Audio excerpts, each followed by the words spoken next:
afternoon. We have two speakers this afternoon. Mr. Barr, who is going first, used to be a reporter for a while, but is mostly a lawyer. Whether that's a move up, down, or sideways is a good question.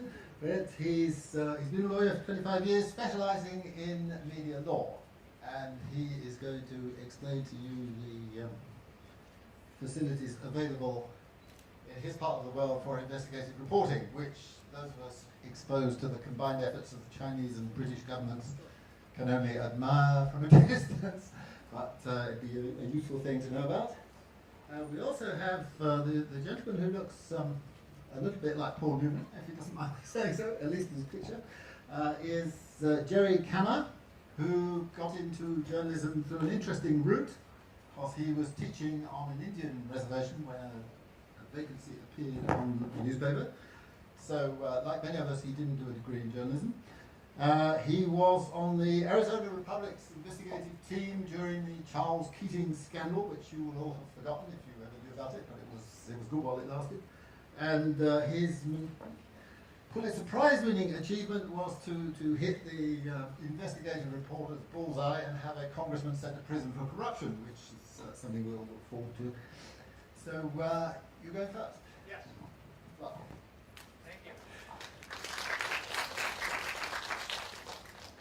So, before I start, let me speak for both Jerry and myself, is that we are honored to be here today. And also, I want to encourage any of you to interrupt us at any time. I think we're far more interested in whatever questions you may have, either one of us, as we go along. So please, at any point, if you have any questions, feel free to interrupt us. What Jerry's going to talk about shortly is his investigation into the activities of Representative Randy Duke Cunningham. Randy Cunningham was a member of the U.S. House of Representatives. There are two branches of the legislature in the United States, the House of Representatives and the U.S. Senate. Cunningham was a member of the committees that controlled the budgets of the Department of Defense and of the CIA. So he was a very important person in the U.S. legislature. What you're going to hear from Jerry is exactly an example of how the people who wrote the Constitution intended it to work. And these people wrote it 221 years ago, but the genius of it is apparent to this day. Before the United States became a country, the prevailing theory of government was that the king or the emperor was sovereign, that they possessed all the power and provided that power over the people. Under the American theory of government, however, it was the people who were sovereign, not the king or the emperor. And that the people in turn granted limited power to the government. As Supreme Court Justice Louis Brandeis said in the 1930s, the most important public official in the United States is the private citizen. However, for the people to effectively govern themselves under the American system of government, they must have information in which to govern themselves. They must have accurate information, and they must have complete information. And to accomplish that, the people who wrote the U.S. Constitution included one and only one private business in the Constitution, and that was the press. The First Amendment preserves the freedom of the press, not only because the press is or ever has been popular, it certainly never has been popular. The purpose of the First Amendment is to allow, thank you, is to turn on the lights. Okay? The purpose of the First Amendment is to allow the press the freedom to provide private citizens with the information necessary to govern themselves. James Madison was certainly an expert on what the First Amendment was meant to do. He wrote it. And this is what James Madison said many years after writing the First Amendment. A popular government without popular information or the means of acquiring it is but a prologue to farce or tragedy, or perhaps both. Knowledge will forever govern ignorance, and the people who mean to be their own governors must arm themselves with the power which knowledge gives. It's my belief that the First Amendment gives the press not only the freedom, but the obligation to do stories such as what Jerry did concerning official government corruption and exposing that and allowing the public to then make whatever decisions they need to make.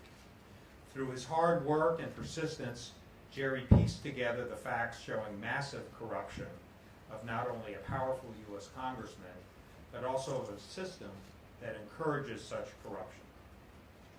Again, going back to one of my legal idols, Justice Brandeis, in 1913 he wrote that sunlight is said to be the best disinfectant. And that is certainly true with the work that Jerry did here. His hard work resulted in allowing the people to govern themselves and to provide the information necessary to allow federal prosecutors to try and convict Representative Cunningham and to remove him from office. And with that, I'll have Jerry come down and let him tell you the story of how he uncovered the corruption of Representative Cunningham. Thanks, Dan. Hi, everybody. It really is, it's been a great experience to be here with you all. Most of you have probably heard this already, but I've told the other groups that when I was a young reporter, I was in the state of Arizona working on an Indian reservation, which was my first job as a newspaper. I thought that was an exciting thing for a young guy to do, someone who had grown up on the East Coast of the United States, not far from Washington, D.C., and it was a great adventure, and I learned a lot. I met fascinating people, and I was paid to be curious. That's one of the cool things about being a reporter. We're paid to be curious. At the beginning, we're paid to satisfy the curiosity of our editors, normally, but after a while, if we pay our dues, as the saying goes, if we earn our way, we get to satisfy our own curiosity and answer our own questions. Now, the first thing I want to say at the very outset was that I did not do this project by myself. I was working with really good reporters, especially one that I'll be telling you a bit about.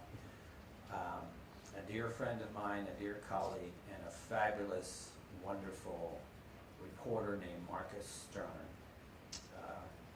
who grew up not far from me. He grew up in Washington, D.C., and his dad was an editor at the Washington Post, where Amy is a reporter now.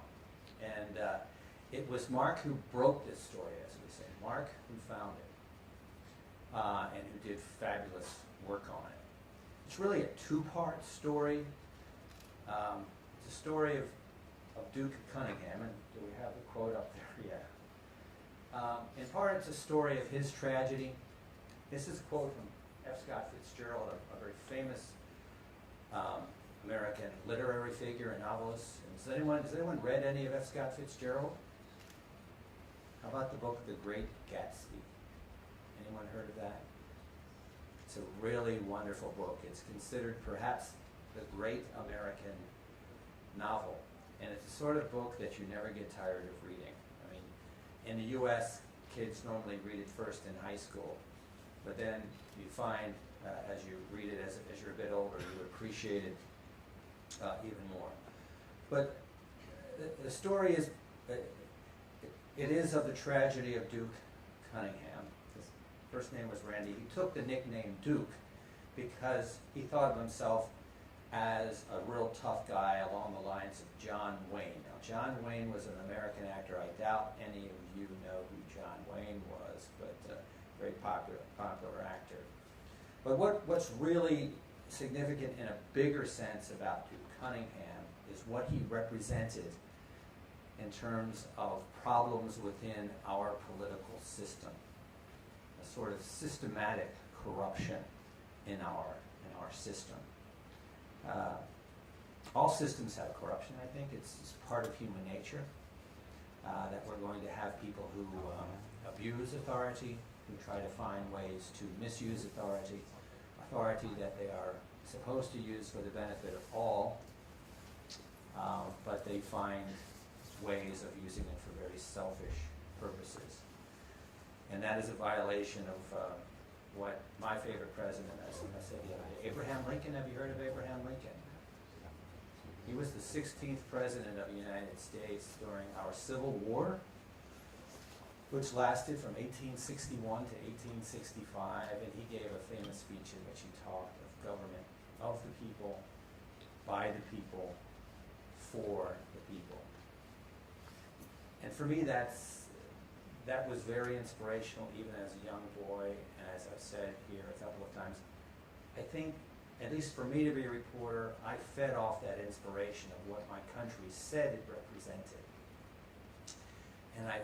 And I was always motivated to point out the difference of what we say we represent, our principles, and what we actually do, which sometimes falls very short of those principles.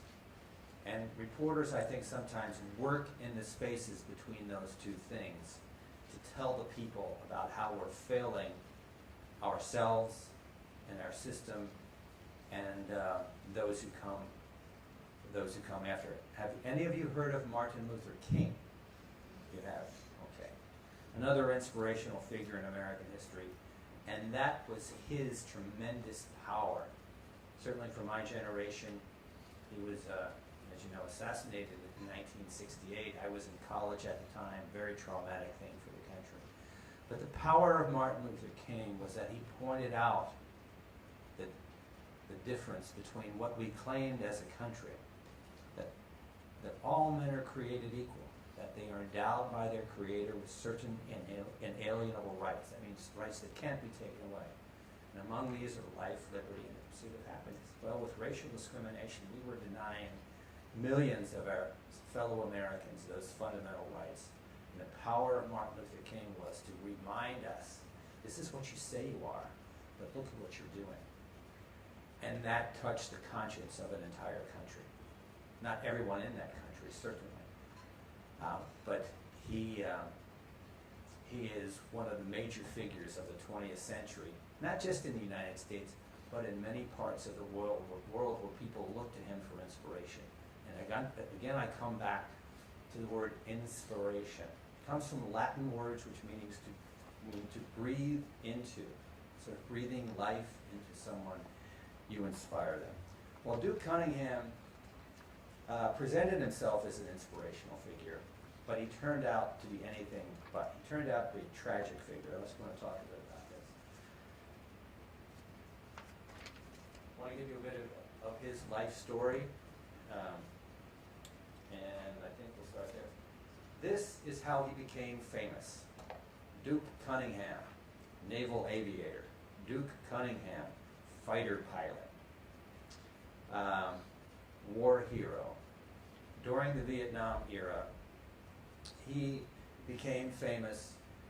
He achieved the status of fighter ace, it's called, ACE, because he shot down 5 North Vietnamese jet planes flying his F-14 Phantom. And because of that, he became very famous.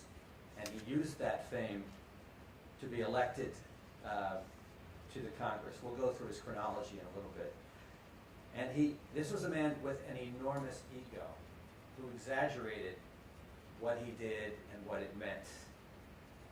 Here he is posing with Tom Cruise, very popular with the young women in the United States. I don't know. And, I think a few here. any of you see the movie Top Gun? It was made probably before you were born, but it was a big time movie. And in the movie, Tom Cruise plays a fighter pilot. And Duke Cunningham told everybody that the Tom Cruise character was based on him, on Duke Cunningham. Well, when we wrote our book about Cunningham, called The Wrong Stuff, I talked with the guy who wrote the screenplay. I said, you know, Duke says the Tom Cruise character was modeled on him. And the guy said, nonsense, it's completely ridiculous. I didn't know, I knew a little bit about him, but did not base anything on the movie about it. But Duke was such an egomaniac, is that a term that's familiar to you all? He had such an enormous hyperactive ego that he not only claimed to be this Hollywood-type hero, but he would actually go around, and when he met people for the first time, he would shake their hand and say, hi, I'm Duke Cunningham, here's a picture of me in my flight suit. And he would give them an autographed picture. Can you imagine that? Now, Dan does that. Dan goes around and gives people autographed pictures. But I mean, that is a guy who, whose ego is really out of control and who's not showing a great deal of class. On the basis of being a war hero, he was elected to Congress, and here he is, a fat cigar-smoking politician. He almost became a caricature of a politician. Sorry for the resolution there. But, oh, by the way, I want to thank Lawrence for putting together this PowerPoint. I'm hopeless with this stuff, and Lawrence did a beautiful job. Duke got into trouble after he managed in a very corrupt way to buy this house in California. This is the type of house that movie stars live in, right? That Bill Gates would live in. As a matter of fact, in this neighborhood in California, the Sultan of Brunei has a house, if you can imagine that. So does a multi-millionaire golf pro named Tom Mickelson. So does the very popular young woman singer named Jewel. Is that a name that's familiar to anyone here? I think she's more country type music. But Cunningham got this house. We'll talk about how. And he got it through corrupt activities with this man who was a defense contractor. A defense contractor is someone who sells services or products to the United States Pentagon. And this guy sold these services with the help of Duke Cunningham. These were in many cases fraudulent services. He overcharged, and he's now where he belongs, which is in jail. He's in jail himself. So is Duke Cunningham. They're in different jails. But, this is Mark, my colleague, my friend, a great reporter. This is one of the things that Duke Cunningham got as a bribe. This is a 65-foot boat. The things that he got in bribe, there's an amazing list. I call it Duke's loot. I'll just read you part of the list. Things that he got in return for making sure that these defense contractors got money, sometimes under fraudulent circumstances. He got a mansion. He got money, cash, cars, repairs for the cars when they had problems, rugs, oriental rugs, very nice oriental rugs, antique furniture, the yachts, the boats, the yacht repairs, the fees for the yacht club where he kept the boat, moving expenses into his mansion, meals, vacation trips, luxury vacation trips, and as we learned late in our project, he also got the services of prostitutes provided by one of the other defense contractors who has also been convicted. Convicted means found guilty in a court of law. Several other people have been convicted in this scandal. It's not just a scandal of Duke Cunningham. Cunningham, after Mark's initial story and after we began working on this, immediately denied any wrongdoing. What Mark did in June of 2005 was write a story. And Lawrence, can I ask for your help here for a minute? I'm wondering, is this URL available to me? And this is one of the things that we sent. Yeah, I'd like to show it if I could. This is his wife here he is admitting guilt, and you can see this is a guy who's looking like, to me he reminds me of an 8-year-old boy who knows that his mommy is very unhappy with him.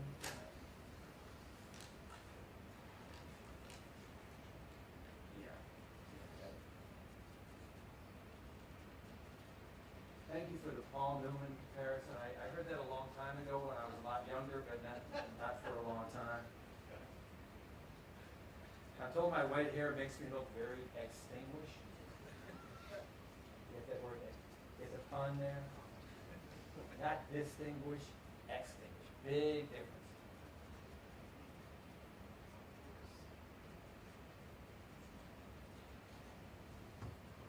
Okay, so we can't just cut and paste.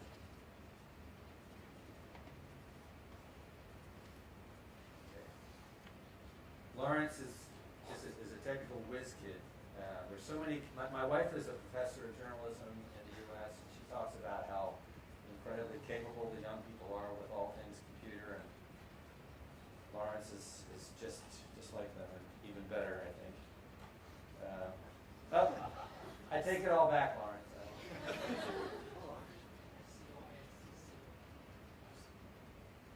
Thank you.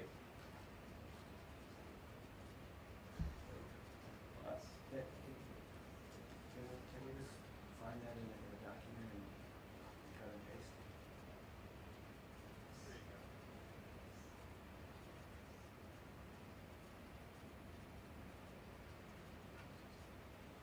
Okay. And I've got another one that I want to show a little bit later. Okay, this is the story that was published in June 12, 2005. The first big story that was part of our project, written by Mark Stern. And this is what he exposes about the relationship between Cunningham and a defense contractor. Just read those first 2 paragraphs will be enough.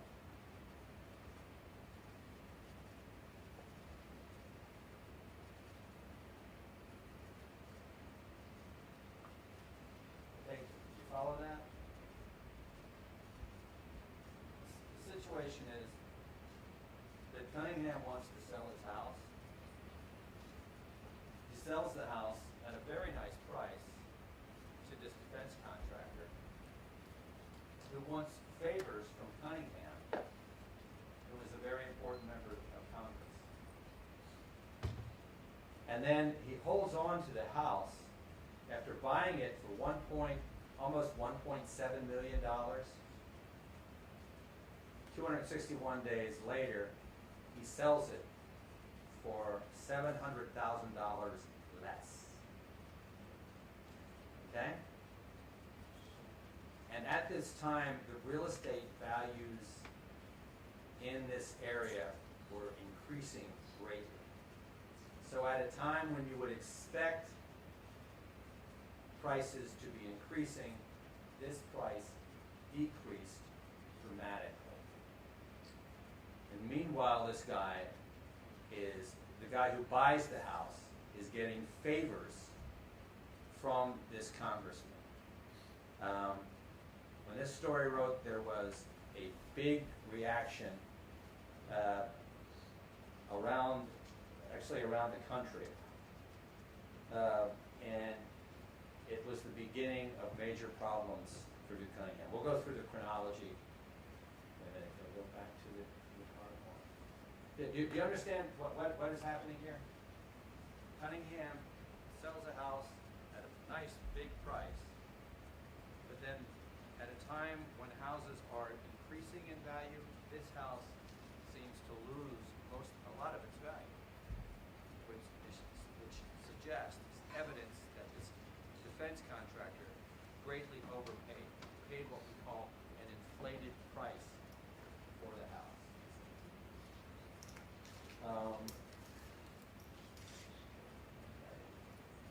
And Lawrence, the chronology.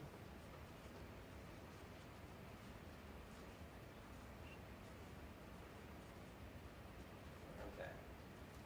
Let me step back and give you a little bit of a chronology of Duke Cunningham's life. This is when he was born. He was born after the day that the Japanese attacked Pearl Harbor bringing the U.S. into World War II.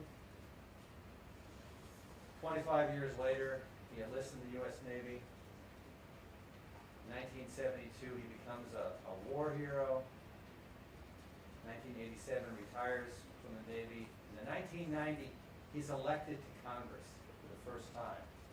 He's elected to the House of Representatives. We have two houses in our Congress. We have the House of Representatives, which has 435 members. The House has 435 members, and the Senate, meanwhile, has 100 members. 100 in the Senate is easy to understand because each state has 2 senators, and there are 50 states, so 100. And in the House of Representatives, that number is fixed by law at 435, but the states are assigned numbers of members according to their population. And the state that has the largest number of representatives in the House of Representatives is California. And there is one or two, I think, states, North Dakota and I think Wyoming, have only one. Amy, do you know how many others might have more than, might have one? But yeah. Rhode Island's small, Delaware's small, but I think they each have more than Yeah, okay. Okay. In 1998, a big deal happens for Duke Cunningham. He becomes a member of a very important committee in the House of Representatives, and they control the budget for the Pentagon, the defense budget of the United States. And when we were writing these stories 5 years ago, the defense budget of the United States was about $350 billion, which is almost $1 billion spent every day. And I did a little arithmetic. Can you imagine how $1 billion every, and it turned out to be over $50 million every hour. So almost $1 million a minute. That's staggering. And since that time, the defense budget has greatly increased.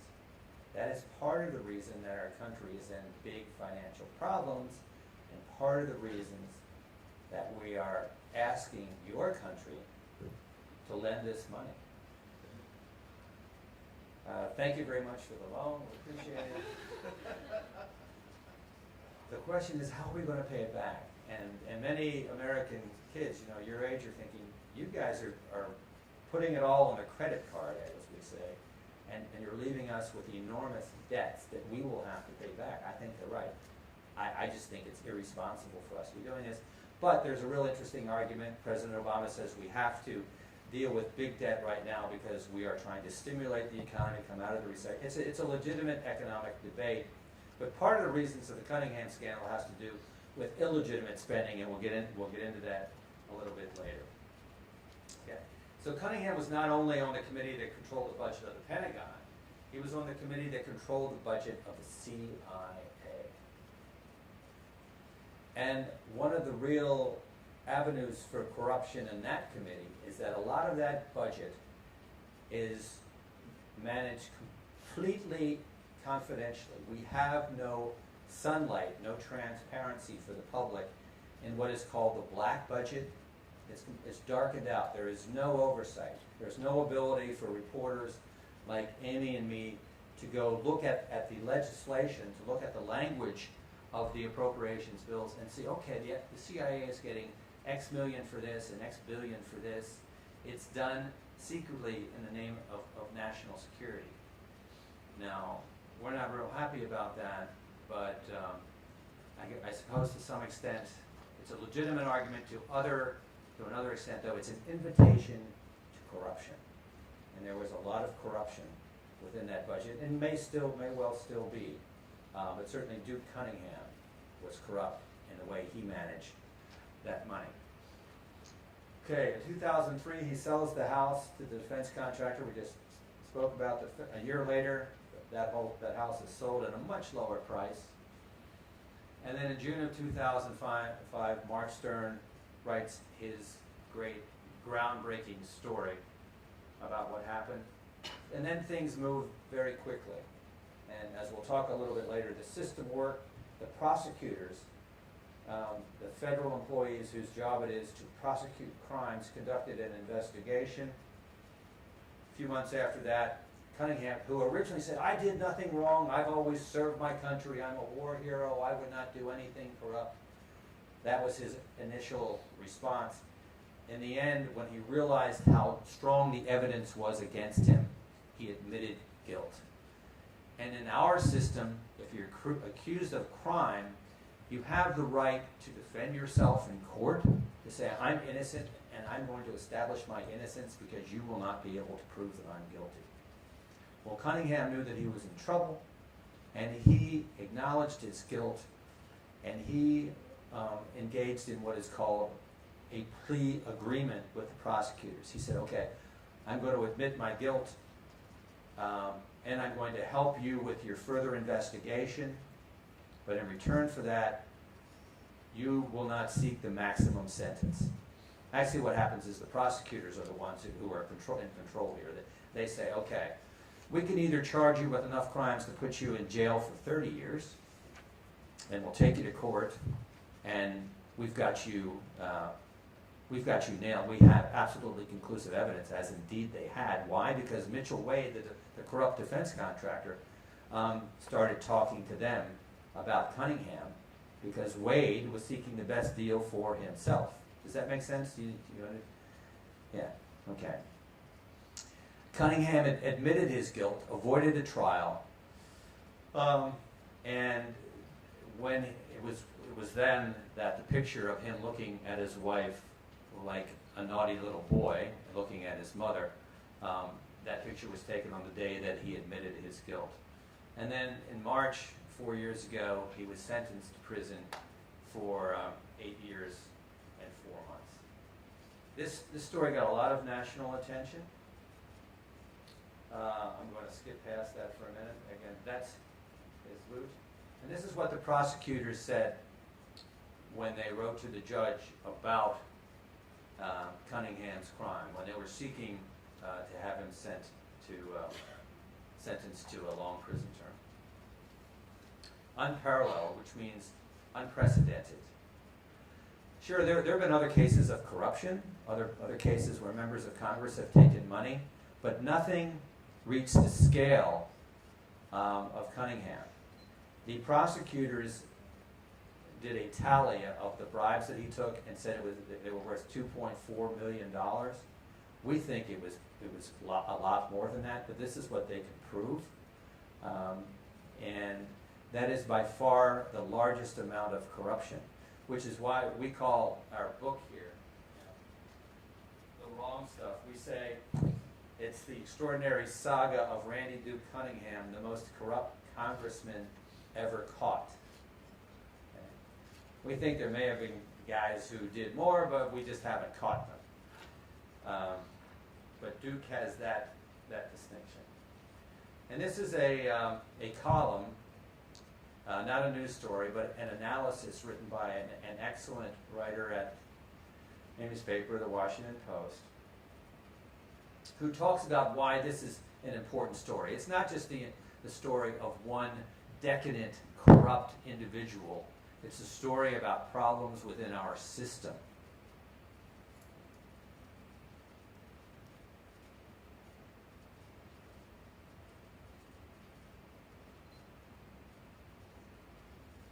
See the phrase earmarked funds. I'll explain that in a minute.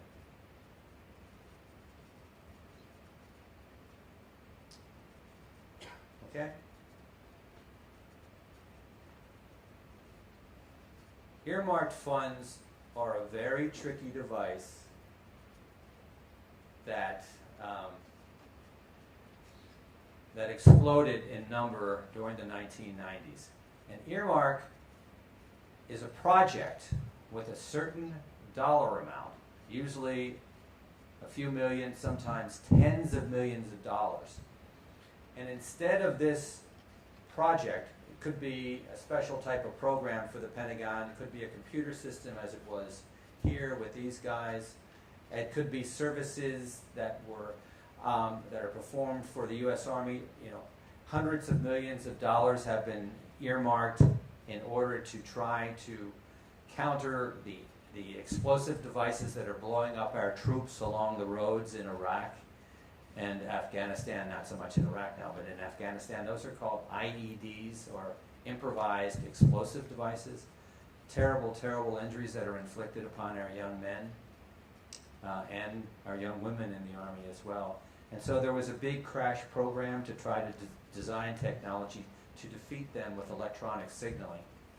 And so a lot of those programs are very important, but Cunningham's programs that he worked out with this corrupt defense contractor, in many instances, were bogus. They were nonsense. They were not legitimate, and they led to enormous corrupt profits rather than to efforts to save the lives of soldiers.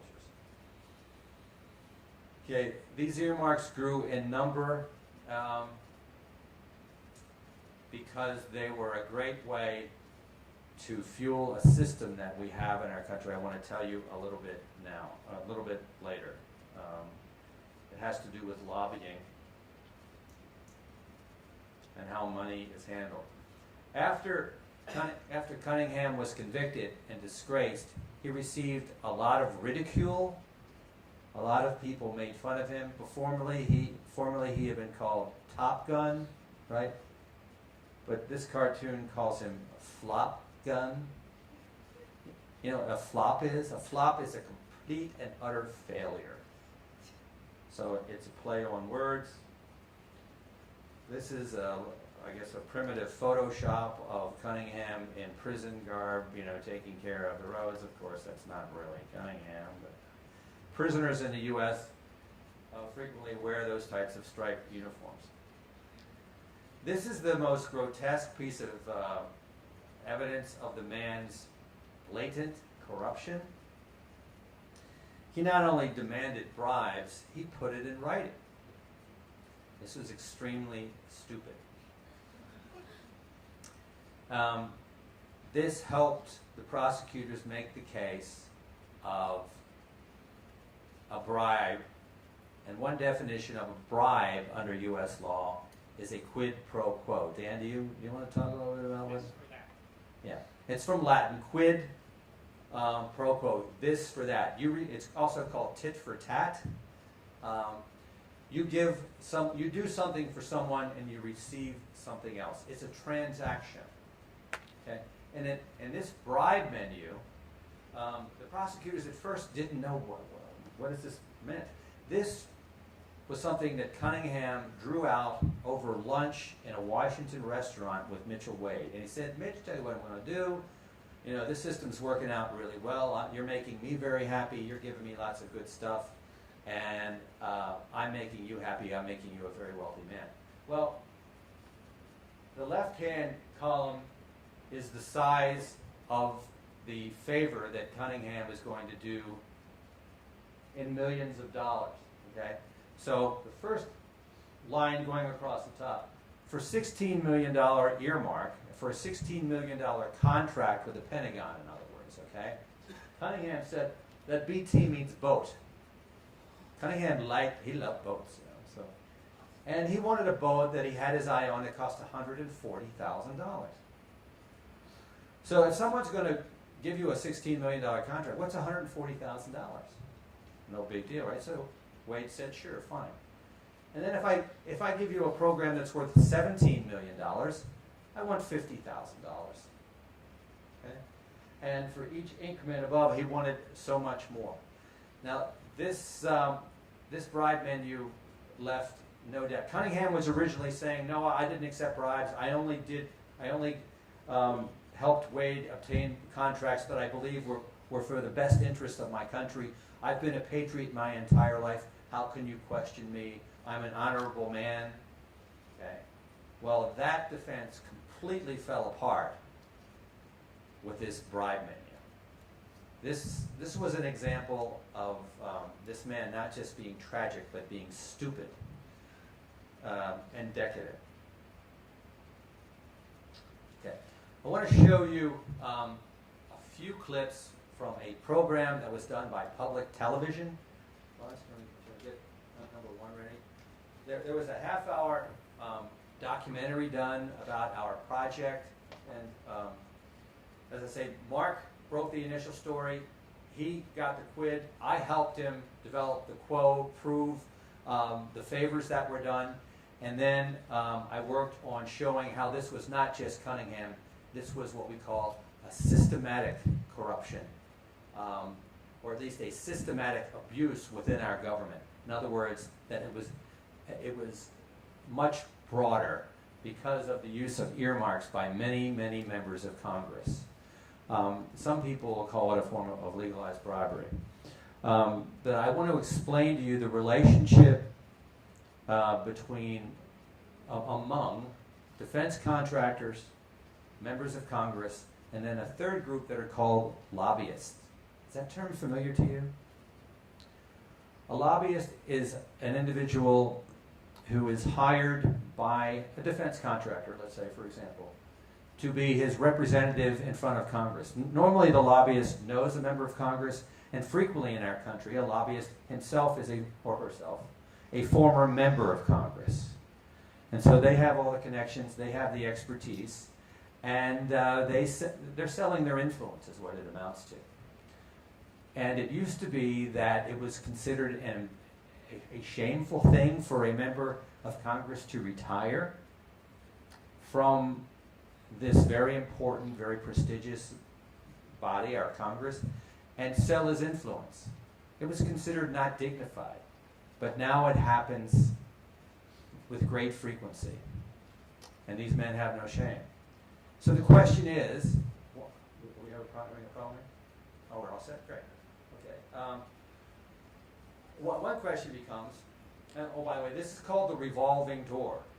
You go into government, then you come out and make money, and then maybe you go back into government or something. And it happens not just with members of Congress, it happens with their staffs.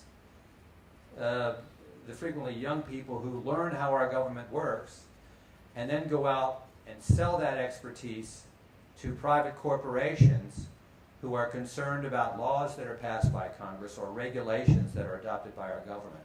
And they make a lot of money. And so my question is, okay, when they're working for the public, when they're working in Congress, are they really serving the people, or are they just preparing themselves to serve their future boss? No? Are they doing favors for the contractors while they're still public employees? I think yeah. And there are laws that require what's called a cooling off period. You're not allowed to go directly from government service to work as a lobbyist. You have to wait, depending on the position, about a year, sometimes more. But if you can wait for a year and then make $1 million a year, a lot of people are willing to do it. And that's why it's called the revolving door problem. Okay, this first clip from this public television program is going to show how Mark Stern decided to take a look at the real estate records of this house sale. Mark, who knew Duke Cunningham very well, and he became suspicious of him. He thought he was a corrupt man. And he decided to conduct what Mark calls a lifestyle audit. In other words, he wanted to see what public records he could find that would give him some idea of how Cunningham was living. You would expect a member of Congress to live well, earning a nice salary, but not the salary of a corporate executive, right? You would not expect them to be living in a mansion next to Bill Gates, figuratively at least, okay? We go to the 5:28, 5 minutes, 20. Oh, I'll start on that. Okay. Let me just stop there. That's Mark, and that's our bureau chief on the left of Simon, and that's Paul Newman on the right. That's of course walking near our office downtown. Okay, how do we do this?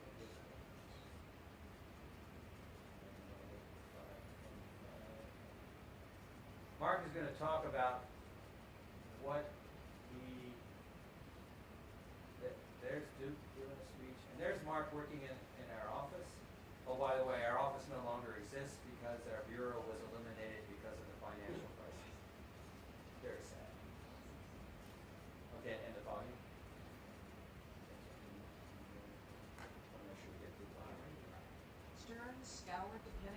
procurement database, corporate records, and newspaper archives, but came up empty.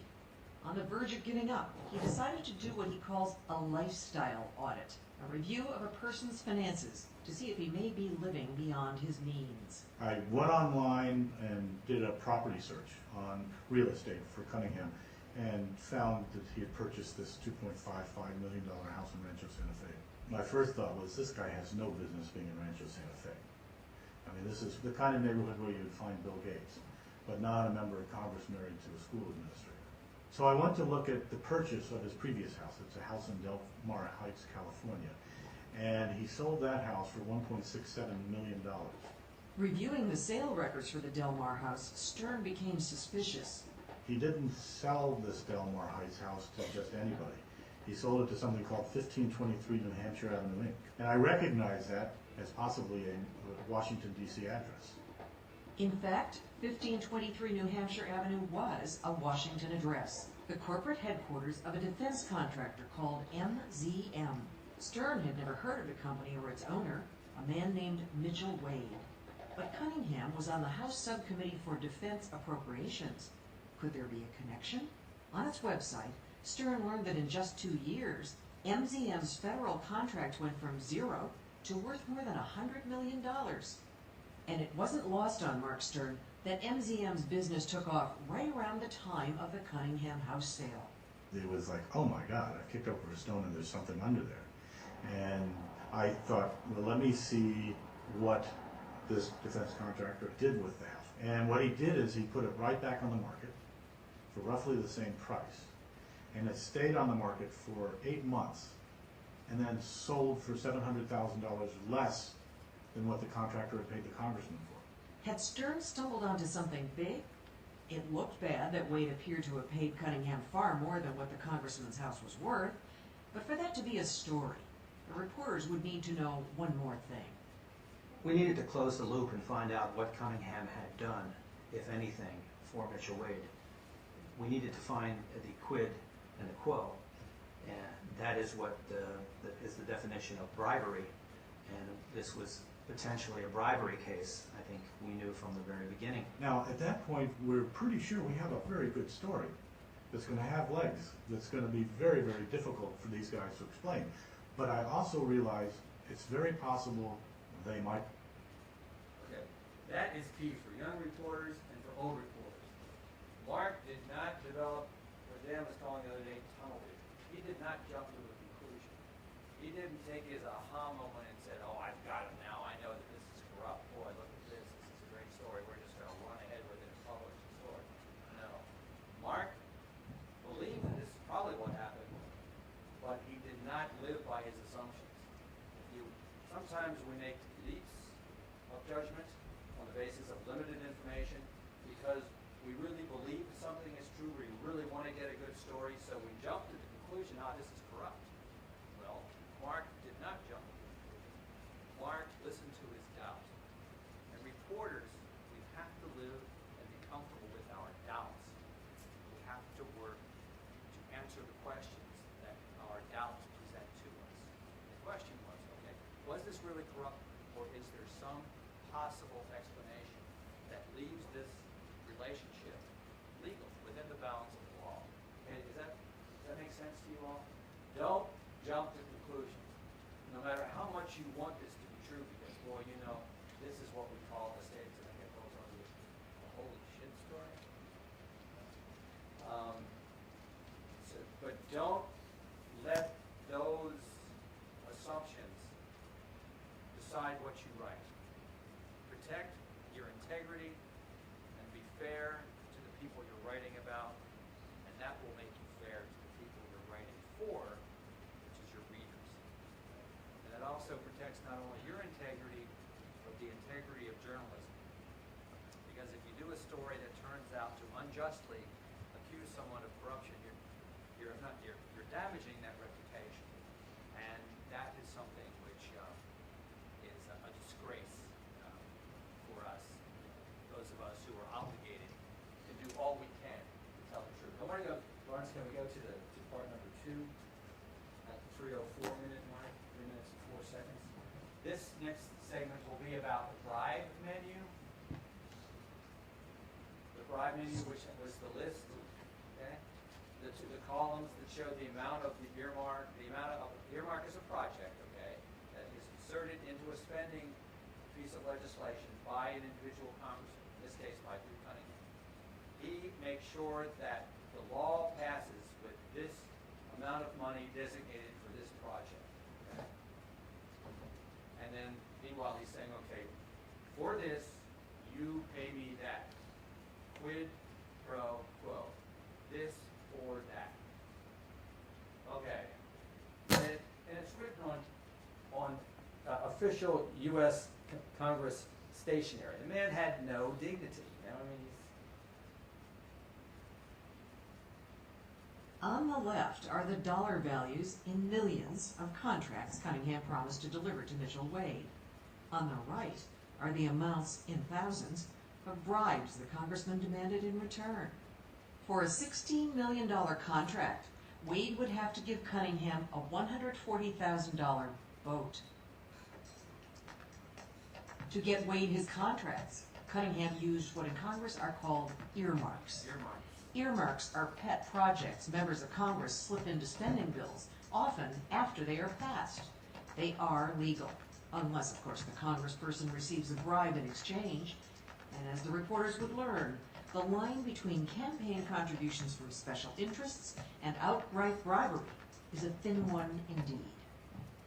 And I think what we see with earmarking is this huge gap between the idea of Congress representing the interests of the people and then what they're doing in reality is steering hundreds of millions of dollars of very particular interests, some of which have a legitimate public value, others of which are wasteful and downright fraudulent. It's, I mean, just as an American, it angers me. It embarrasses me as an American. And as a reporter, it just made me want to dig into it as deeply as we could.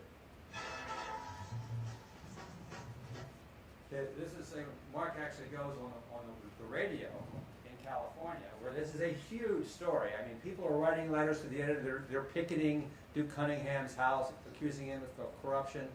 People are outraged. I mean, the newspaper story caused an enormous effect. And so Mark went onto the radio and to what we call a call-in show. He is interviewed by the host of the program, but then people call into the program and ask questions. Well, in this instance, somebody called in and didn't just ask questions. He provided us with a tip. He said, okay, guys, you've got part of the story, but check this out. And that tip, do you use that term tip in your classes? It's a hint, a suggestion. Look at this. That tip led to more information. We frequently talked about this story as the unraveling of an entire fabric of corruption. And Mark would say, I started pulling on a piece of loose string. That's what the lifestyle of it. Mark said, it's like a piece of loose string, and I pulled on it, and it started to unravel, and then we all worked on it together. We kept pulling, and this corrupt fabric kept on unraveling, and it kept on unraveling in front of us, and we were astonished. It seemed everywhere we looked, we found broader corruption involving far more than just Duke Cunningham. Mark sometimes said he would, every time we kicked over a rock, we saw worms underneath it. It was very surprising, and of course, as a reporter, extremely excited to be finding this information, which we think it is very important. Lawrence, can we go to segment 3? Just a couple more minutes here from this program. You can watch it on the internet if you like. The year was 1992. The whole Nelson. program is available on the internet, expose. We want to go to the 6-minute mark. This will be when Cunningham acknowledges his guilt and goes... Randall Duke Cunningham. Okay, this is the war hero, right? This is Duke Cunningham, the big brash guy. I'm a war hero. You can't touch me. You can't question me. Who are you? You reporters, get away from me. He was a very arrogant man, and it was part of the reason we didn't like him and were suspicious of him, because we thought he was not an honest man. This is the headline in the newspaper after he is sentenced. Oh, but this subhead here, Cunningham's more heroic cited in reduced term. The judge said, okay, Mr. Cunningham, I could sentence you to 10 years under the plea agreement. That is what the law provides.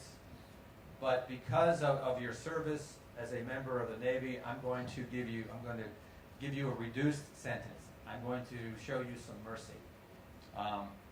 But this was a huge day, and we're going to see a little bit of the excitement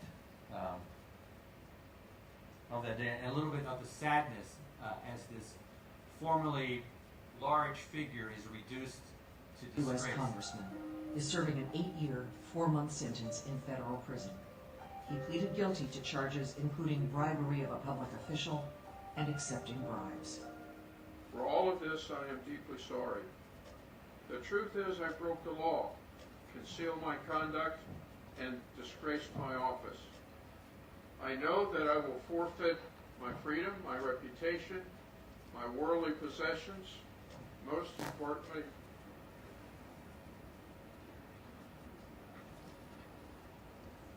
the trust of my friends and family. This man was a war hero. There's nothing gleeful in seeing a member of Congress so corrupt that it undercuts even more public belief in the government. Where's the line that people cross? I think, Congress has been debating it, but you're talking about the people who need the money, debating whether they should stop taking political contributions. I don't see how that'll ever get resolved. The public trusts that their politicians are going to represent them properly. And when Who's our that top doesn't editor? happen, somebody's got to be able to tell that story. That woman there just talking, Colonel Winter, she was very supportive. She took pressure from people in San Diego and the Republican establishment. Duke Cunningham was a member of the Republican Party, and they didn't like the fact that we were doing these stories. And they tried to tell her, don't do this. What are you doing? And Karen is a serious journalist. She supported us the entire way. She gave us the time and the resources to do that job. That's all any reporter can ask, is the opportunity to do the story. And a good editor shields reporters from this type of pressure. We didn't even find out she was getting this pressure until afterwards. But we're very grateful for what we did. And these are the reporters in San Diego who worked. Mark and I were in Washington, and we had other reporters in San Diego who were doing a great job. This is over here is Dean Talbert, who did wonderful work. Dean's work helped expose the involvement of the third most powerful man in the CIA in this scandal. This third most powerful man in the CIA is named Dusty Fogel. He is now in jail too. And so our system worked. We're very proud of it. That was the one time we got really nervous, though, when we realized we were digging into the CIA. We didn't know what to think about what would happen there.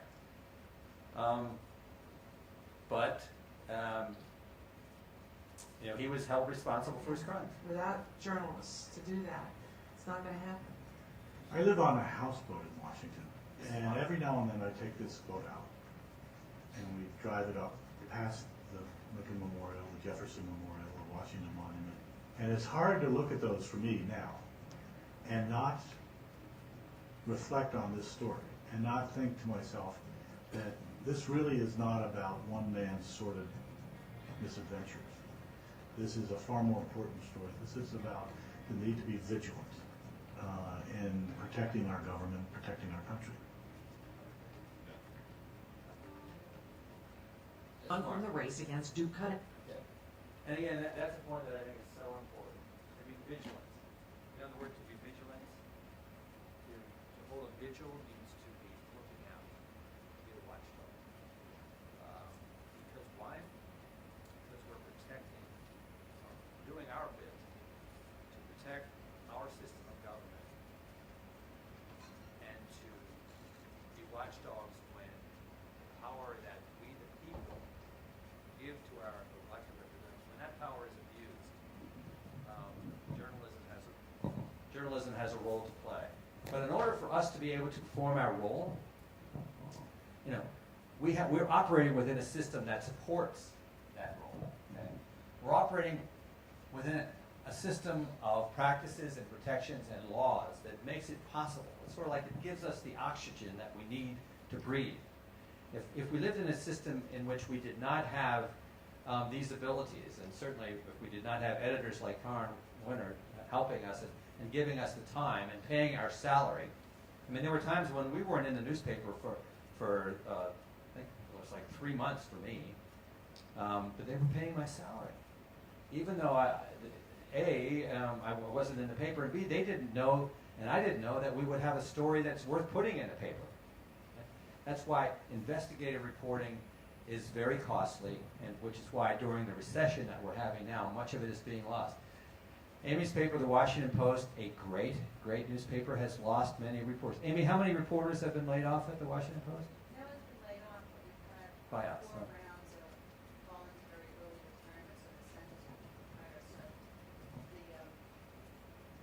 the entire size of my newsroom, reporters, editors, photographers, everybody in the newsroom, has gone from about 900 4 years ago to a little more than 600 today.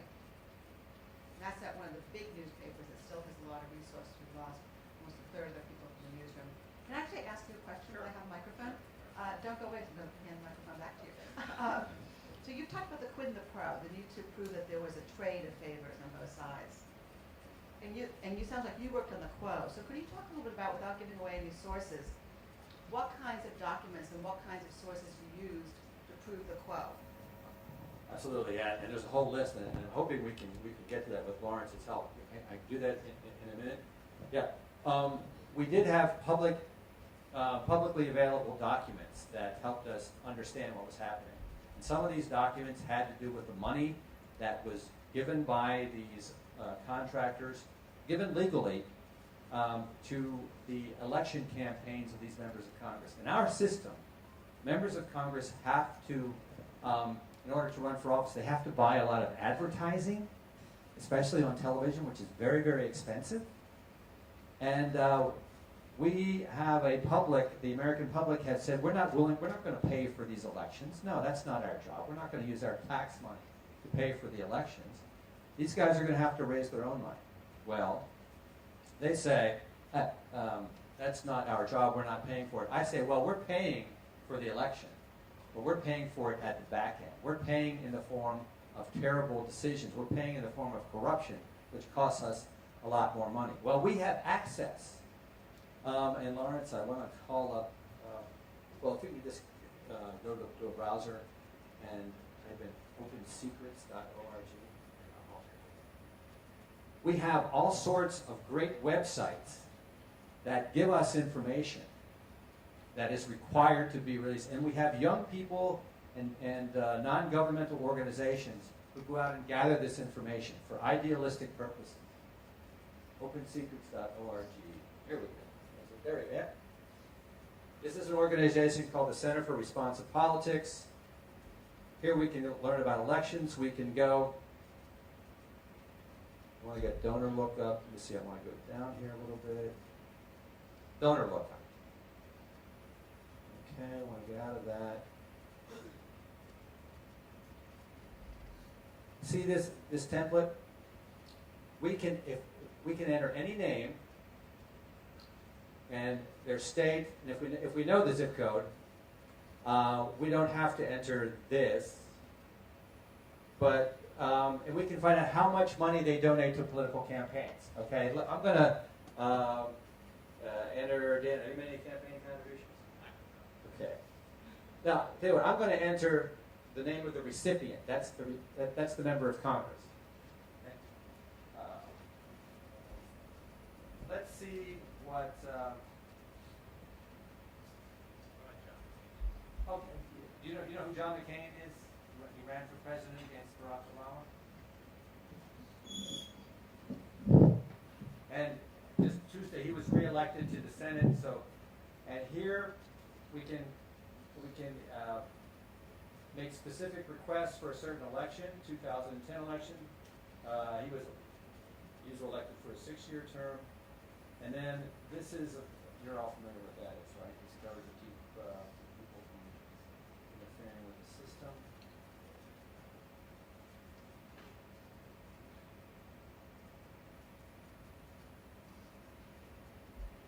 going to get, okay, it says we have over 1,000 records. Okay, so what we can do then is we can narrow down our search. Let's just search for a certain state.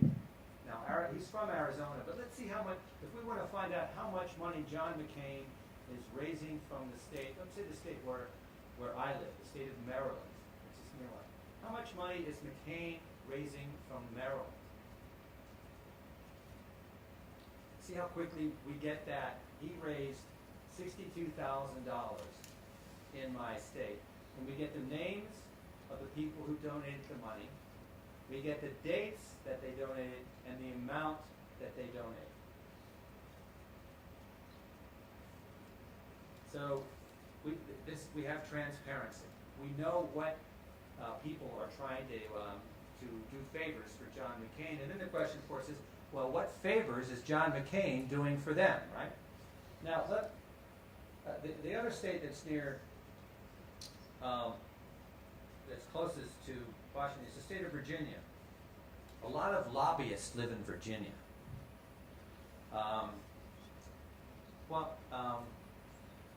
And let's see how much money so $65,000 from the state of Maryland. I bet he gets a lot more from the state of Virginia. $213,000.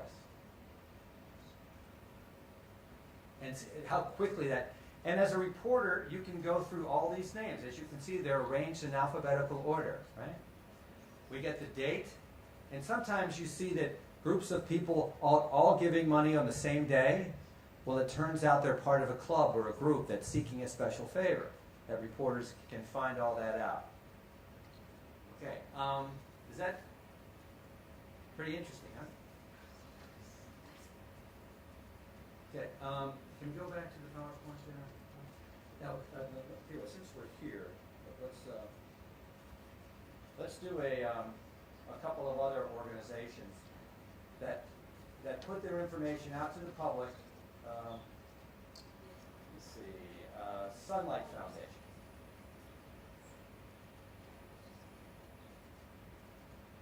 Wrong Sunlight. Okay, I'm going to Google. We just go to Google. And Google will tell me what I did wrong.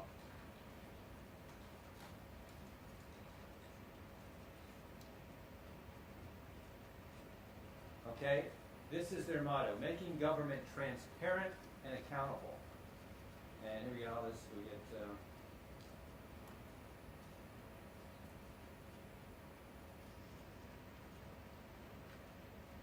and we see all of their different programs. A lot of it has to do with the money that comes into Congress. Did the outside money pay off? In other words, what are they likely to get for the money that they donated? All in the effort of transparency. And this work is very valuable to the work that reporters do. Another organization I want to show you just quickly is Center for Public Integrity.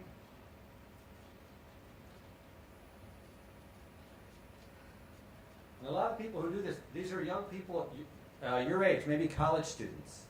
And some of them are volunteering because they believe in making the system work.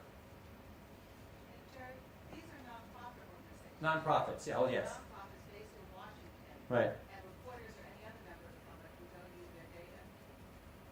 Their data is up for anybody to use, and it's extremely valuable.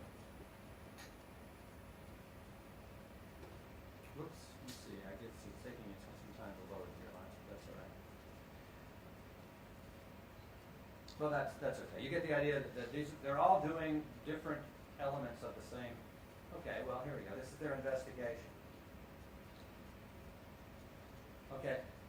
This is a really good investigation. While lawmakers were criticizing some of the things that the federal government was doing to stimulate the economy, publicly they're criticizing, privately they're saying, I want some of that money here, okay? So that's an obvious hypocrisy.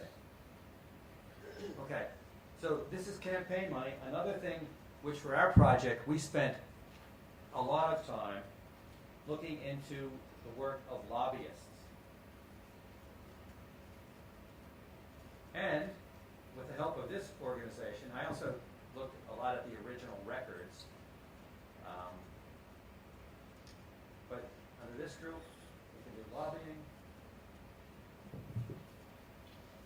Over here, we have another, we can search, if we know the name of an organization, let's see, what big American corporation are you, let me see. Just name an American corporation, because they're all lobbying. How about Microsoft? Everyone knows Microsoft, right? Bill Gates. Let's see what lobbying they're doing.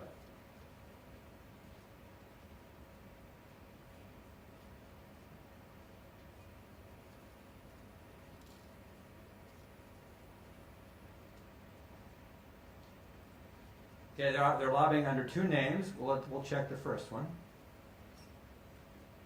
This is the money. They've tracked the money that they've spent each year, and this is in millions of dollars. And we also get the names of the people that they hire to lobby for them. Look at all those lobbying firms that they hire. Yeah, this is public disclosure. These guys would like for us not to know any of this. They would like to do their business in the dark. They don't want to be transparent. Jerry, can you do lobby by country? Yes, but that's a different database. It's the Foreign Lobbyist Registration Act, and they're not online. At least they weren't when we were doing the project. And we can also check by the name of the lobbyist. Now, the guy I spent most of the time working on, he was an individual lobbyist. His name was Bill Lowry, a former congressman. I think he should be in prison myself, to tell you the truth. Don't tell him I told you that. But I think he's a very dishonest man, but he's very good at staying just on the right side of the law.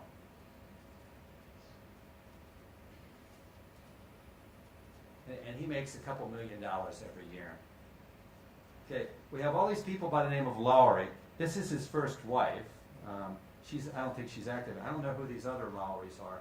But let's see what my good buddy Bill is up to. William. He would never talk to us, but boy, we got lots of information from confidential sources. And this is the name of his lobbying firm. And these are people, and I can tell you I've written about some of these. Many of them are looking for earmarks. They want Bill Lowry to use his influence with members of Congress, and he's very tight with one, to help them get earmarks. Now, how much time do we have? Are we running out of time? Dan, is there any- we have time? Okay. Thank you. Any questions? Are you following me so far? Okay. Now, so a lobbyist has clients, and they want earmarks, right? Or they want some favor. Okay. Well, they hire the lobbyist because the lobbyist, A, knows the system, and B, is probably very good friends with a powerful member of Congress who can help them get just what they want. And that's what I wrote about. Lawrence, can we call up this story? Can we cut and paste that URL? This was a big part of our project, was showing how the chairman of the Appropriations Committee, the one where Duke Cunningham got all these favors for the defense contractors, the chairman was part of the system allowing this to happen. His name is Jerry Lewis. Now, there's an American actor by the name of Jerry Lewis who is a funny man. This is the Jerry Lewis who is not, never yet. That's a live thing.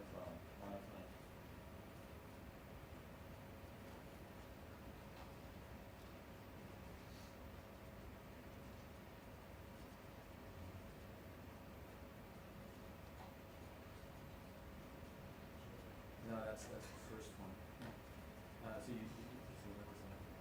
This one is Lewis HTML. Yeah, that one.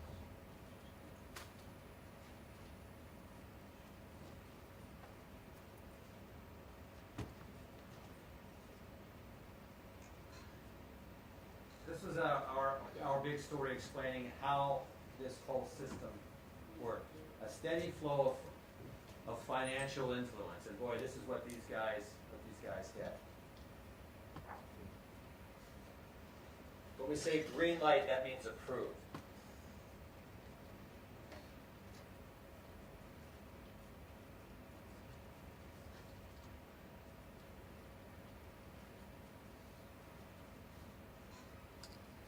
Okay, so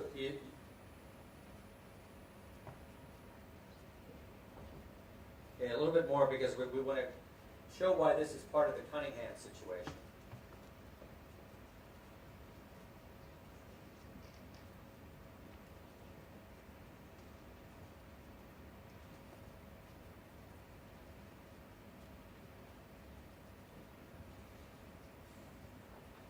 Okay, so Lowry has a relationship with this guy who's a member of Congress. This member of Congress gives the green light, the approval, for earmarks that are worth a lot of money to the clients of this guy, right?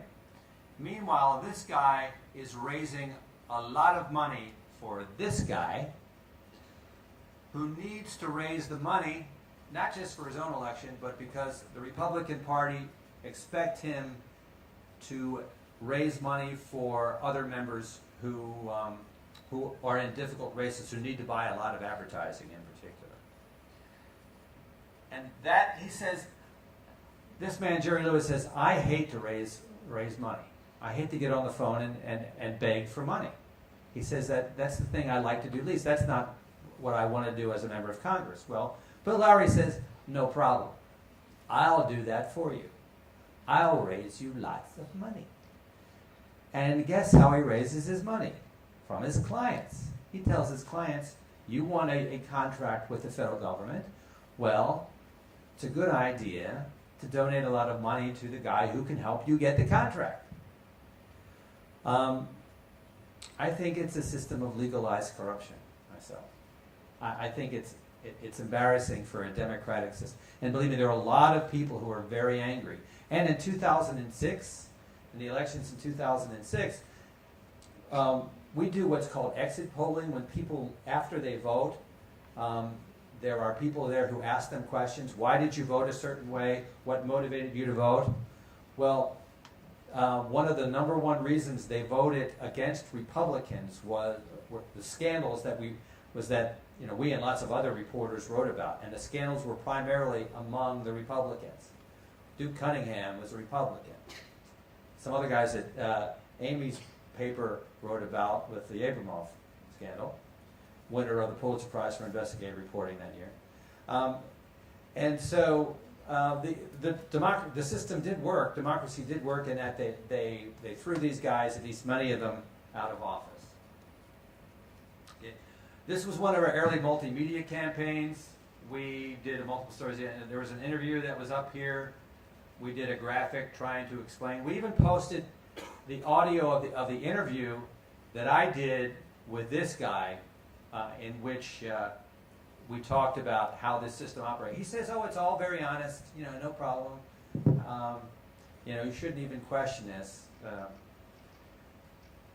But we definitely did question it, of course. So this is called a cycle or a circle of money and influence. You have lobbyists who are hired by contractors who are asking for earmarks for contracts from the members of Congress. And we have members of Congress who are getting money to run for Congress for their campaigns from the lobbyists who are seeking the earmarks, and it all goes around in one big circle. And a lot of it is corrupt. Maybe not, well, some of it is corrupt. Let me put it that way. Is Lawrence here? Lawrence, can we go back to the PowerPoint? See, I'm an idiot on PowerPoints, and Lawrence is so good with it. Okay, yeah, back to that. Okay, so the system worked in the Cunningham case to this extent. I mean, obviously, I just told you how the system did not work, but this is how our part of the system worked. We had watchdog reporting. we had the availability of public information, and we also had very good federal prosecutors. These are the lawyers who do the investigation and who prosecuted not just Cunningham, but there are 3 other contractors who have been convicted of crimes as a result of this. Now, here are some of the records that were available, and we always say, and I think it's kind of standard, in investigative reporting you need 2 things. You need documents, but you need sources. You need people who are willing to help you understand what's going on. And sometimes that's the hardest thing to find.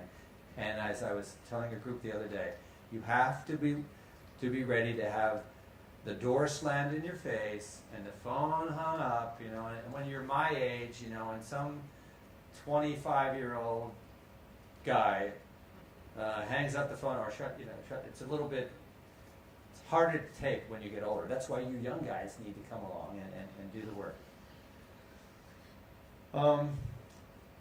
Mark Stern began his lifestyle audit with Duke Cunningham by researching real estate records. When a house is bought or sold in the United States, that becomes a public record. It's not a secret. Anybody, you don't have to be a reporter, can find out the address of the property, how much it's sold for, and who bought it. Those are all publicly available pieces of information, and Mark did it all by internet. It used to be that you would have to go to the records office, and the records offices are in each county, and there are thousands of counties. That's not important, but states are divided into counties. Campaign contribution records, I show you how those are publicly available. Lobbyist disclosure forms, I showed you a bit of that. We could get an idea of we knew how many clients this guy Bill Lowry had, and a couple of the defense contractors themselves were lobbyists. And then we have legislative records. You can actually go on to a website. Lawrence, let's see. I can call it. Just want my browser.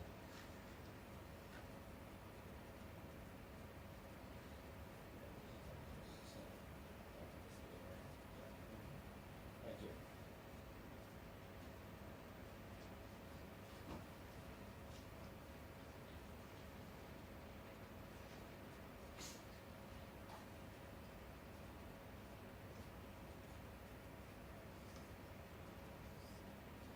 Here's a database that has lots of great information. And again, if you're a reporter, you can get this while you're sitting at home in your pajamas at 3 o'clock in the morning, which we did a lot, actually, on this project. Because sometimes you go to bed and you think, no, I forgot something, I should check this, and you get up and you don't have to call anybody on the phone. You don't have to wait for a civilized hour to make a telephone call. You can do it at your computer. If you have laws that require disclosure of public information. Okay. We can enter, we can search by the name of the bill. Each bill is assigned a number. You can find the sponsor. Each bill is has sponsors. Let's just take the guy. Let me see. Let's see what our buddy Jerry Lewis. Let's see what he's sponsoring here. We just go. We have a list of all 435 members of Congress. There's Jerry. Let's see what bills. What a bill is a piece of legislation.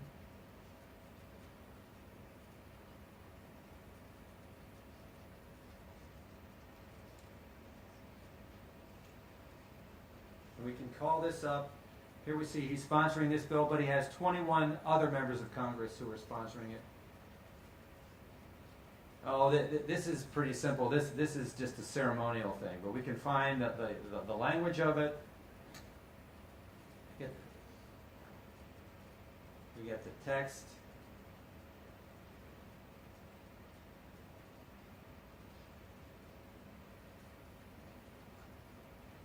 And this is the entire text. It's a very uncomplicated bill.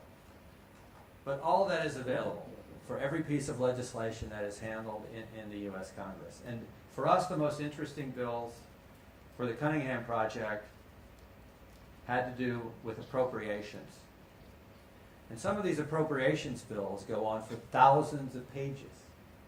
But thanks to the internet, we don't have to read all thousands of pages. Sometimes you want to read at least major portions, but you can do a word search for the particular thing you're searching for, and you can go right to that. That saved us lots of times, and we spent hundreds of hours going through these various reports. But it's actually not that complicated, and it's because an ethic has developed of transparency. And this didn't happen automatically. It happened because people demanded it. People said, we want to understand the way our government is operating. This is supposed to be government of the people, by the people, for the people, right? So we demand this information.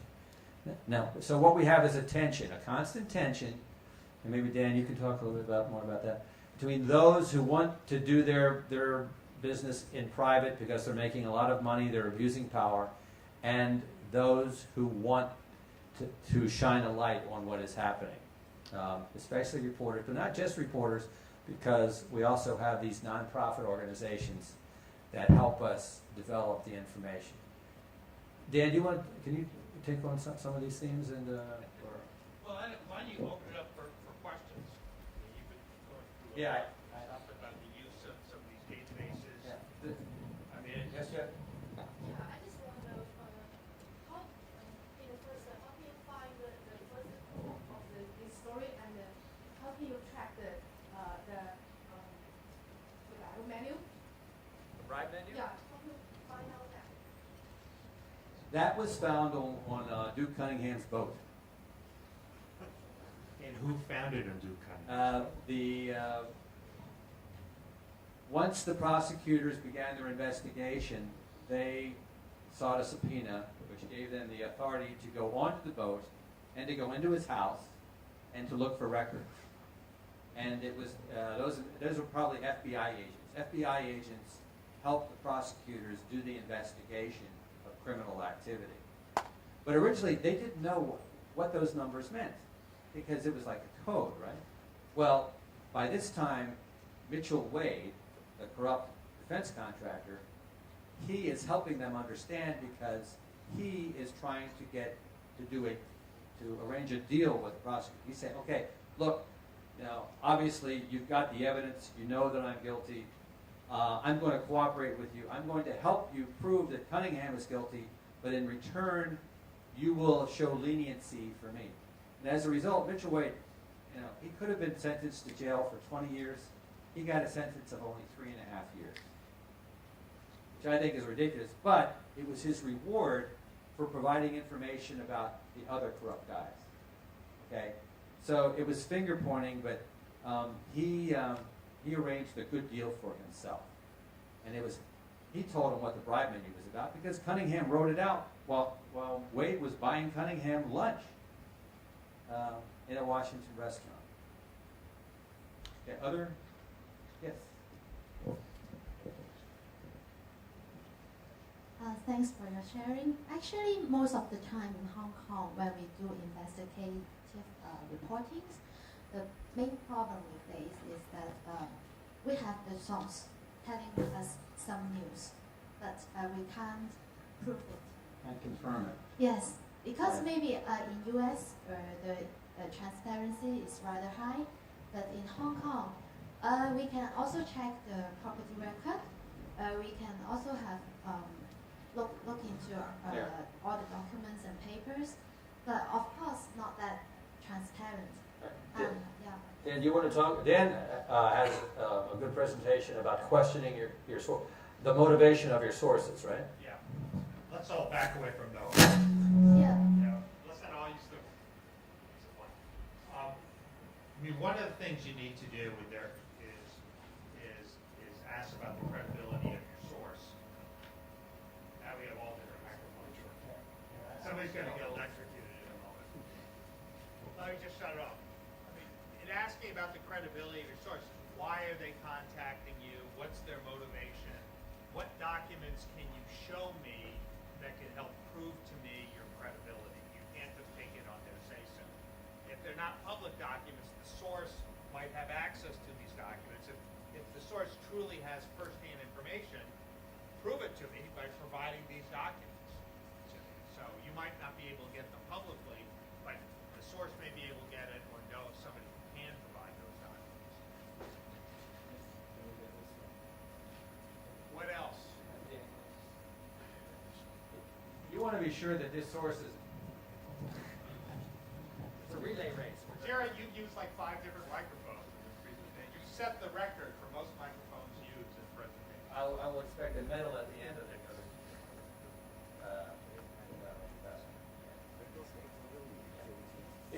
When you have a source who contacts you, I have good information. I'm sure you're wondering, well, why is the source giving me this information? See, is this source trying to use you to harm someone else?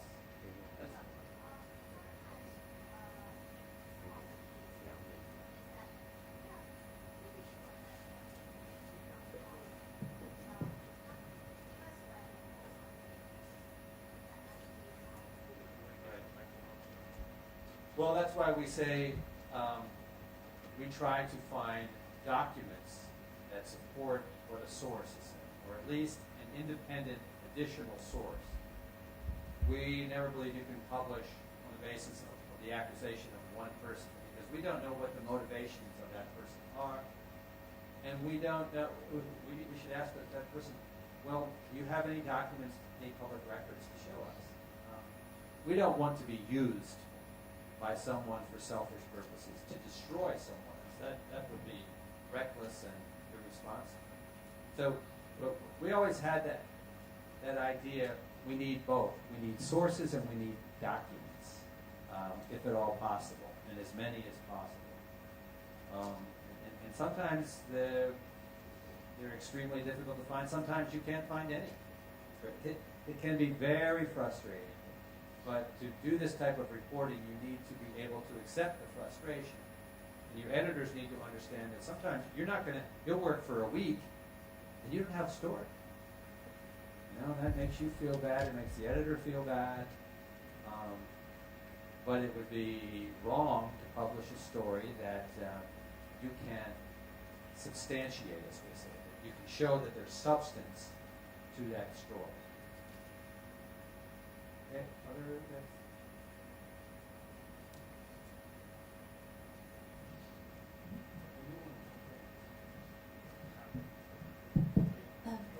Hi, Mr. Cameron.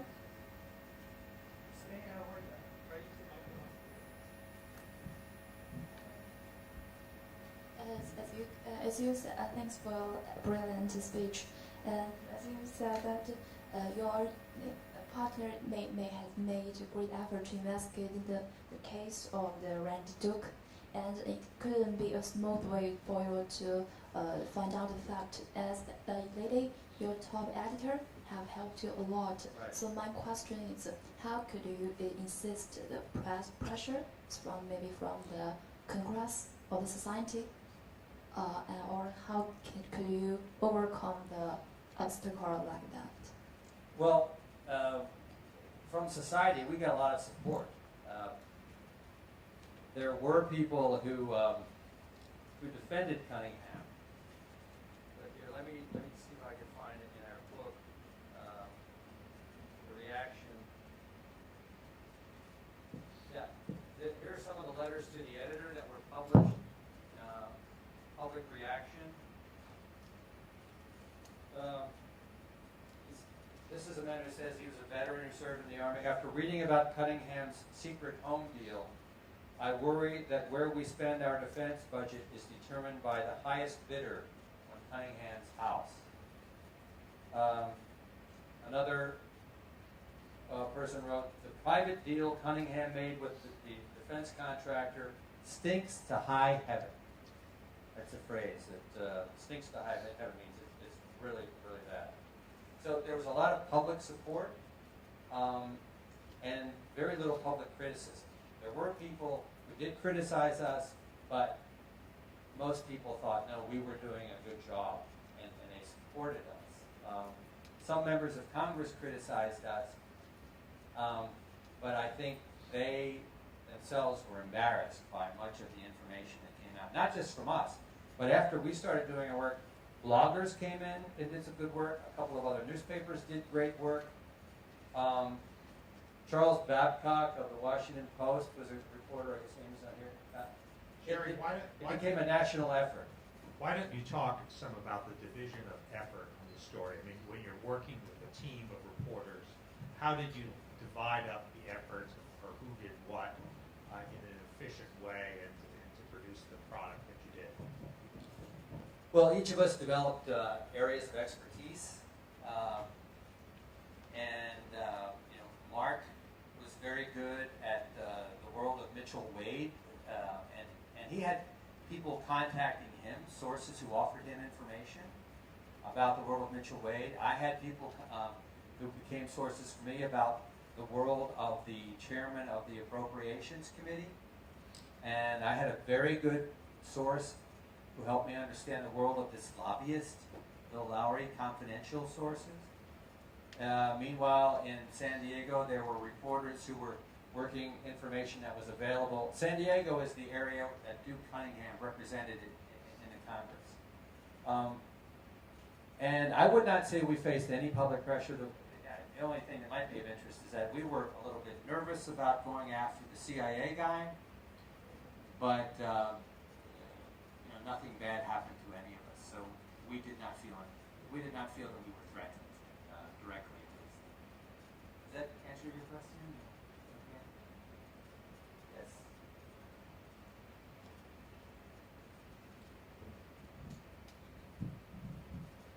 Good afternoon, Mr. Kima. I want to ask you a question. Have any measures been done to prevent the black budget to invite other people to cooperate, corrupt? The black budget remains in the dark. It's not transparent, and the excuse there, or maybe it's a good reason, is national security. That we can, if we gave you the information about some aspects of the CIA, we would be putting people's lives in danger. So the black budget, the secret budget, remains secret, and of course reporters don't like that. Yes, it must be remain secret, I understand it. But this exposure of the scandal of Cunningham has it draw any attention of the black budget and some other measures? I think some measures can be done to prevent the invitation. I don't mean to make the black budget transparent. I mean to stop the invitation of corruption. Or put another way, while the black budget is not a public record, what can one do to try to get learn aspects of it? And what sources would one go to? What sort of tools would you use to get information? I think the only way a reporter could get information would be if someone within the CIA became a confidential source. And if a source did that, the source would risk prosecution. The source would be committing a crime because someone who works for the CIA is required not to reveal national secrets. And so the CIA operates with very little transparency. It's unfortunate. We would like to see more sunlight, but it's also understandable that I think all big countries have secret intelligence agencies. Certainly China does, and all the major countries have the activity. And when they're seeking information, they want to be able to protect the people who are seeking information for them.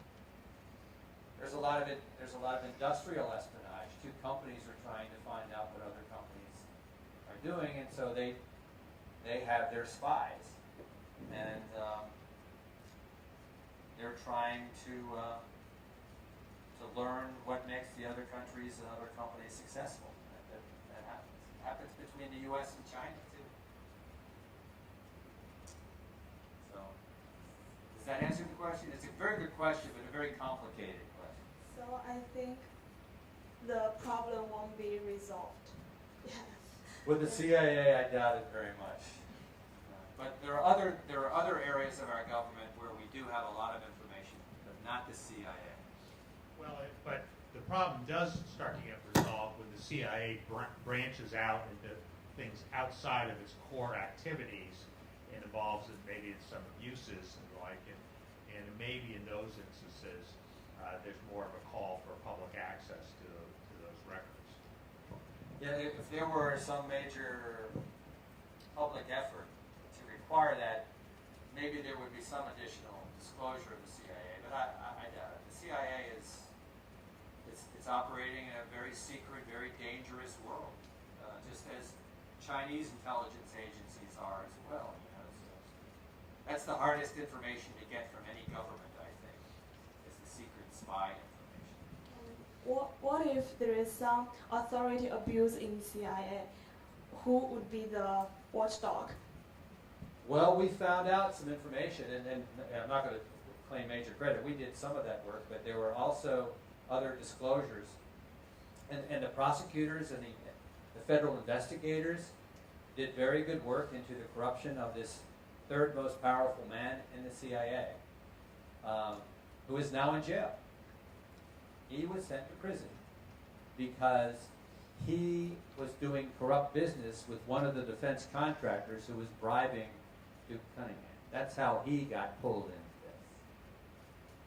Yeah. And he's behind bars, where he belongs.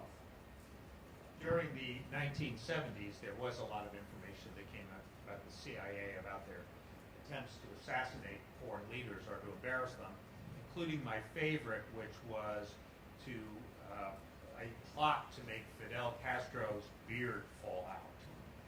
You know, Castro is the head of Cuba, and the CIA thought that part of Castro's charisma was his beard. And if they somehow, I think it was something, they would line something inside his shoes, some sort of cream. I mean, it's all kooky, I know, but they would line within his shoes, and that would cause his beard to fall out. And the thought was he would therefore lose his charisma, and therefore the popularity with the Cuban people. Go figure. Any other questions? Yes. First of all, congrats on the success. So it's very obvious that Cunningham has kept a very high profile because of the houses, the boat, and selling house thing. And my question is, if the system, the whole system is that effective and people just can get sources from the database and everything, why would a congressman who has actually committed crime kept such a high profile? That's a very good question. Cunningham, boy, I've learned this over many years as a reporter. When you wonder, how can these powerful people be so stupid, right? And if he is that stupid, why would a stupid person be elected to be a congressman? Excellent question. You know, Or how do these people become so brazen? I've seen this often. It's the sin of arrogance. Someone in a position like Cunningham, he was a hero, right? He was an orator. So he thought, oh, I'm great. And he was getting lots of attention. Oh, Duke, you're great. You're a war hero. We're going to make you our congressman. So he was getting all this attention, and when you're a member of Congress, people say, oh, Congressman, will you come speak to our group? Can we have dinner together? You get a lot of attention, right? And you have a lot of power. And then it goes to their head, as we say. And in the case of Cunningham, sometimes they begin bending the rules, okay? Not breaking the rules, but bending the rules. And maybe they get a little small bribe, not a lot of money, but just a few $1,000. And then they do it again. And the crimes become bigger. And if they're successful, they go from thinking, well, I'm great, thinking, I'm invisible. They can't touch me. I'm invulnerable. I'm great. I'm better. I've seen that, time after time, and of course, eventually it collapses. Or they also think they deserve it. That's very true. It goes from that at first they're aware of the wrongdoing, and then after a while, it transforms into it's no longer wrong to I deserve this. That's called a sense of entitlement, and that's Fitz. Do you have another question? Yeah, and that's actually part of my question too, because he already gets so much attention, right? Why isn't his crime be unveiled in the first place when he just bought such a big house of boats and everything? How did he get along? How did he get away with it for so long? Well, he bought the house in 2000. He sold the house to Mitch Wade for the big price in 2003, I think it was. And then he bought the mansion in 2004. And it was in 2005 that Mark Stern found it on the record. So it was just 1 year. It was a long time, but that's why we need reporters to check those records. Okay? Now, but that fits directly into, this is an evaluation of Cunningham's personality and his mental state that was done by a psychiatrist at the request of the court, of the federal judge who was about to sentence Cunningham to prison, wanted to understand his state of mind. And so you have a psychiatric evaluation, and I want to point you to one area where he talks about why Cunningham did what he did. Now, read this paragraph here.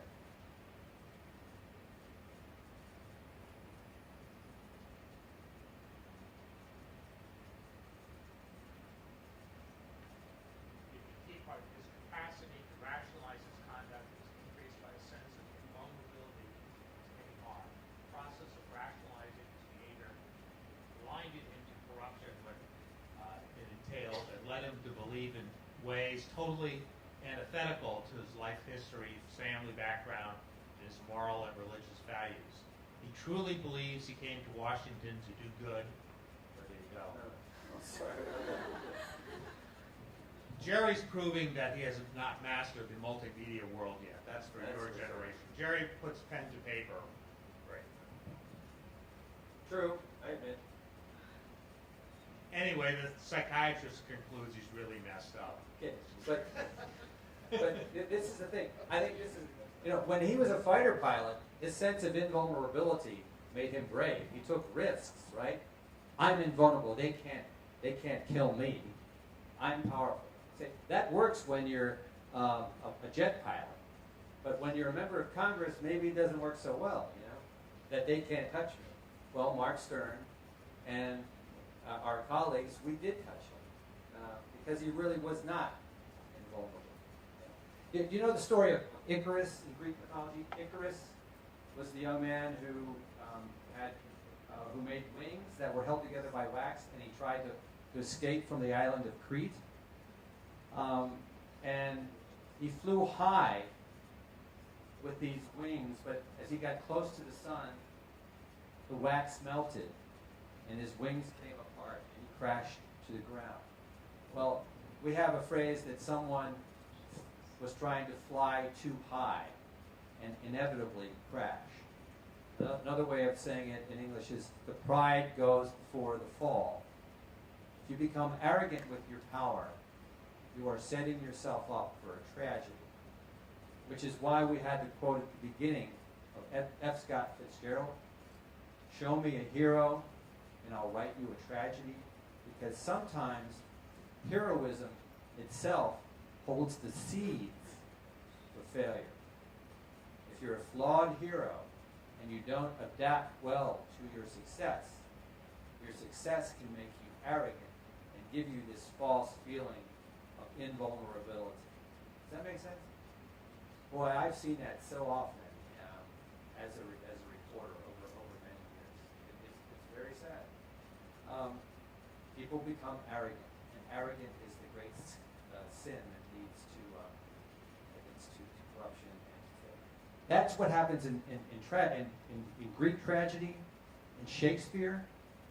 A tragedy is about a great figure who achieves great things, but then becomes corrupted by that greatness. Well, you see it in entertainment figures. You see it in sports figures. People who achieve a certain success, and people surrounding them are telling them that they're wonderful and giving them whatever they want, and pretty soon they think they're entitled to that. And all of a sudden the bottom falls out, and they wonder how in the world that happened. You know, did you know the story of Tiger Woods? Tiger thought he was entitled, right? And of course it led to a great tragedy for him and his family. Yeah. But that's a very, very good question. You all asked excellent. You're going to be great reporters. But you know, I was reading in The Economist what's happening in China. And, you know, because your constitution, your fundamental law guarantees freedom, right, to the press.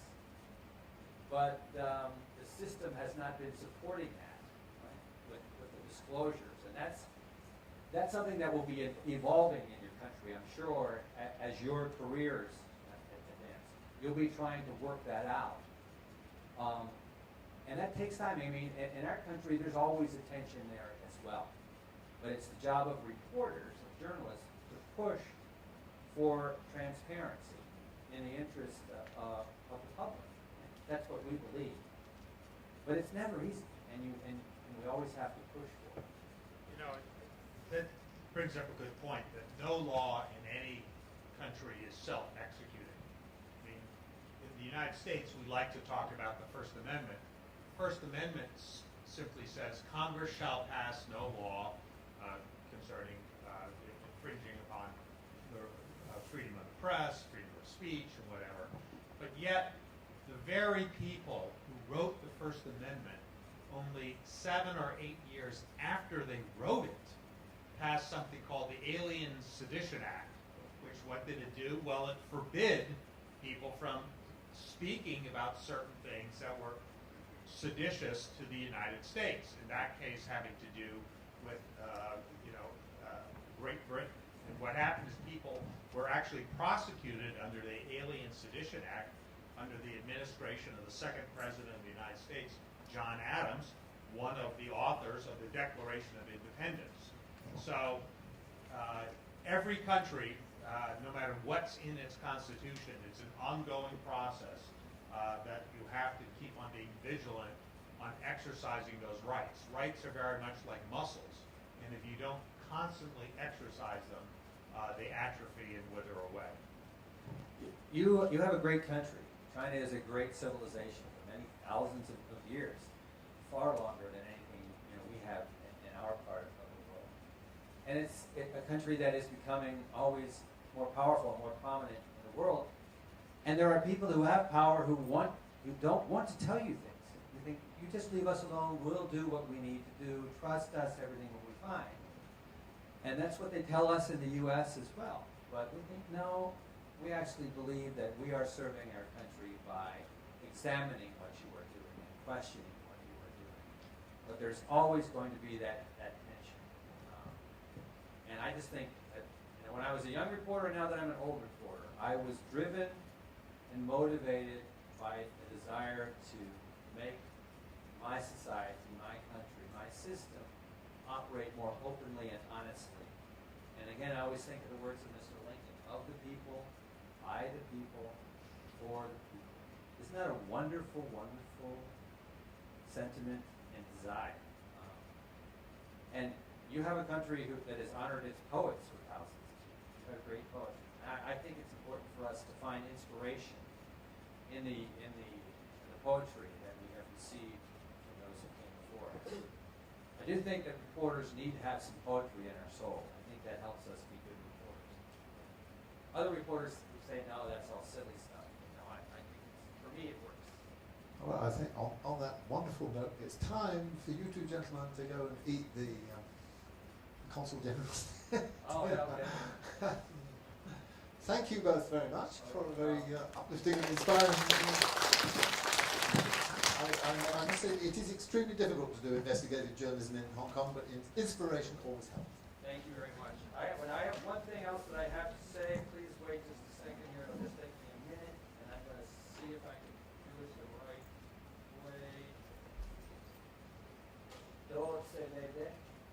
Don't say lady. Don't say lady. Is that? Tell me again. Don't say lady. Don't say lady. So what did he really just say?